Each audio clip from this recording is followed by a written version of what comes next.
प्रश्न पर हमें विचार करना चाहिए। क्या इस सृष्टि में, इस पृथ्वी पर हमें 100 साल जिंदा रहने का जन्मसिद्ध अधिकार है? जन्म लेने के साथ क्या मुझे यह अधिकार मिला है कि हम इस पृथ्वी पर 100 साल जिंदा रहेंगे? और यह अधिकार दिया किसने है?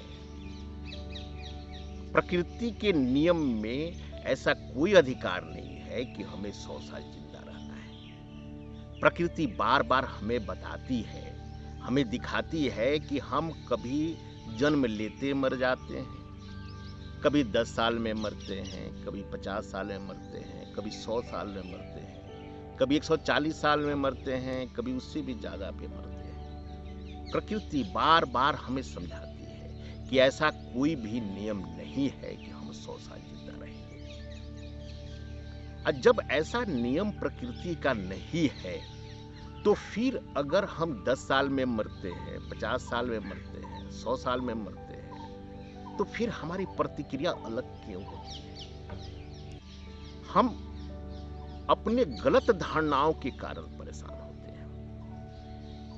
हम यह समझ बैठे हैं कि हमें 100 साल जिंदा रहना है। हम यह समझ बैठे हैं कि मेरी पत्नी या पति मेरे साथ जिंदा रहेंगे, पहले मरने पर दुखी होता है।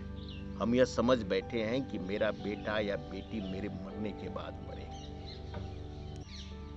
हम कुछ अपनी गलत धारणाओं के कारण परेशान होते हैं और हम उसका कारण कहीं और ढूंढते हैं। मान बैठे हैं कि हम 100 साल में जब मरेंगे तो मेरी जो क्रियाकर्म की जाएगी, एक खुशी माहौल में की जाएगी, बैंड बाजा बजाकर की जाएगी। अगर इस धारणा को हम तोड़ दें तो आज के युग में जो भी मौत हो रहा है उस पे आपको दुख, शोक होगा, परंतु आपका मन शांत होगा।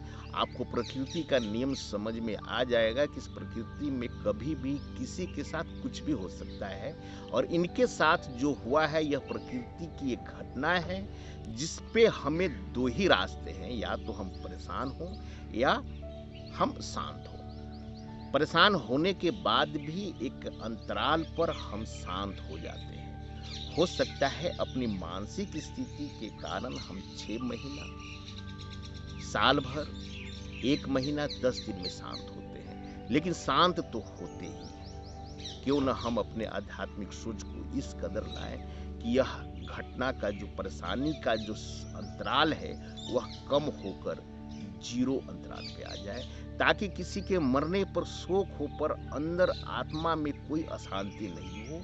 हम यह समझ बैठे कि यह प्रकृति का नियम है, कोई कब तक रहेगा यह प्रकृति की सोच है, न कि किसी मानव की सोच है।